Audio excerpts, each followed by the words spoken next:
What is going on, YouTube? PPS here. YouTube play of the day. Early video for you guys. It's about 7 o'clock my time here, so got to get these plays out early and often.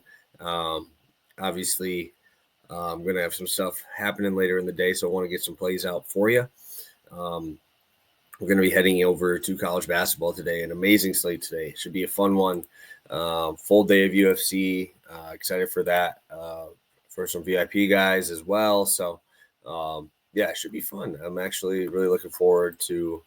We got a Christmas party tonight as well, so I'm sure my buddy's going to want to watch the fights as well because they're hosting. So it should be a good time. So coming off of a nice, easy winner last night, Anthony Simons over 22.5 points assists, just too low, just blatantly too low in a game that should have stayed competitive, and it did.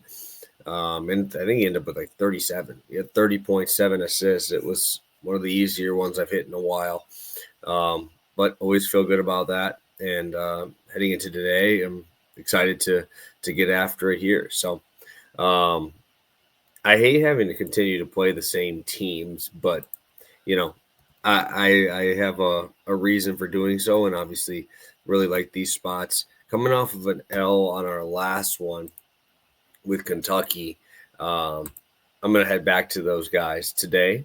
And like I said, I got two spots for you guys today. So first off, I'll start with Kentucky. I like the Kentucky first half over. They're facing off against Louisville. I talk about Kentucky at home in the first half. They're elite.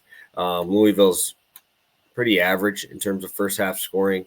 Kentucky, like I said, averaging 46 points per first half there. My biggest issue with this is, Louisville being able to shoot the three ball, right? And that's got to be your number one thing here is I need Louisville to hit their shots, right? And Louisville has been kind of a I don't know how to say this. It's been kind of shitty, right? I mean, just in terms of shot making lately. They started out the year really, really well, obviously, and ran into a buzzsaw of Tennessee there. But, Ole Miss, they looked awful. Duke, they got wiped. And then, they're trying to come back here with that 77-74 attempt over UTEP. Again, I think, in my opinion, I thought they were looking ahead to this game. Obviously, it's a big game. It's a rivalry game in state. Chucky Hepburn being healthy and going is nice to have. Waterman there as well. I think it's going to really come down to when you look at this game and you look at the spreads, right? Kentucky being 10? I think they're 10. I think they're a 10-point favorite in this game. 10.5 point favorite. They should be able to dictate pace. They're at home, and usually when the team's winning, they speed up the other team, right? Kentucky's a top 15 team in pace. Louisville only played one other game against a team this high in terms of pace, and it was against Winthrop, and they scored 76 points in that one, so obviously not great. But when you look at their numbers there, they shot 27% from three, 65% from the line, and they had 20 turnovers in that game. So just a bad game all around. But I think that the pace there should allow us to get Kentucky up early. I don't want to play the first half team total. I just got burned on that one, so I'm going to go with the full one over there. But just looking at some of these games that Louisville's had to step up, they've kind of shit the bed, right? 86 points allowed to Ole Miss. They only scored 65 against Duke. Duke is very, very good defensively, though, this year. And then Tennessee obviously beat them by 22. So I think this is a game that you get up for. These are the games that usually only play first halves because, second halves they try to tighten it up and actually play defense to win the game. But usually I like to play the first half overs in these rivalry games if I'm going to play an over at all. But it's tough to get behind anything else but an over with this Kentucky team. They're elite. They shoot the ball very well. If you want to look at some of these other numbers, they're 9th in adjusted offense, and that's against top 100 defensive rating, strength of schedule. So pace should be there. I think Kentucky comes out firing in this game and brings Louisville along for the ride. So really like the first half over, -110. Heading into a game that I have not, I don't think you guys have ever seen me bet this team, and I've been kind of playing them from afar. So I will pull up my screen there right now, and I'm going to be playing the Utah Utes. I'm going to be playing their team total at 81.5 here at minus 105. I don't really understand this number. I mean, I guess I do, but in my opinion, I don't. I think it should be just a little bit higher here. We have a team here in Utah that's probably one of the biggest teams in the country. They're huge.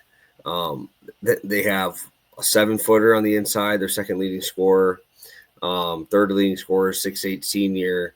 I don't understand how this number is so low outside of the fact that they think Radford's just going to slow the pace down to like a snail's pace, and that's it.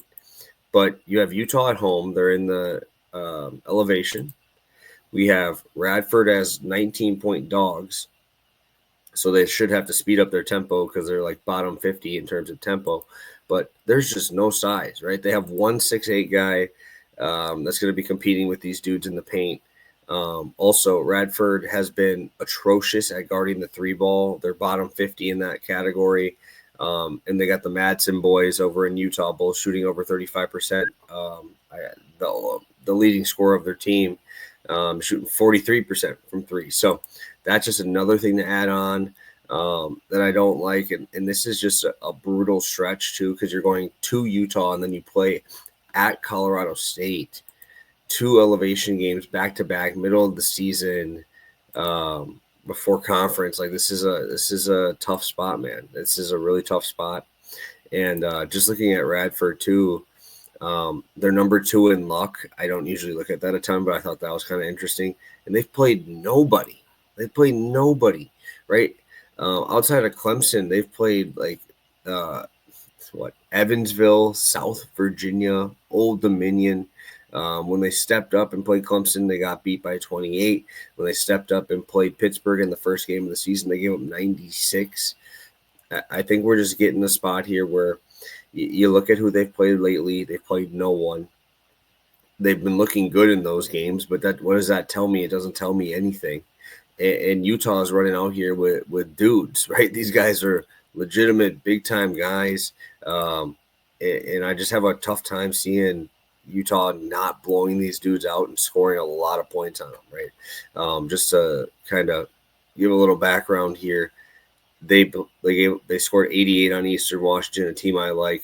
They scored 73 on Mississippi State, good team there.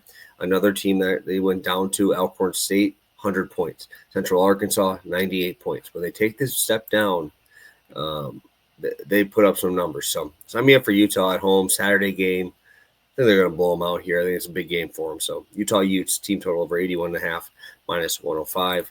Kentucky first half over 75.5, minus 110. So thank you guys so much for tuning in. As always, appreciate it. Make sure you check out Pass the Prop. If you want some NFL action, obviously just posted that yesterday. Should be good. And if you could hit like, subscribe, share out the video, and hopefully you guys are able to cash with your boy here. So thank you guys. Best of luck today. And let's cash a couple more.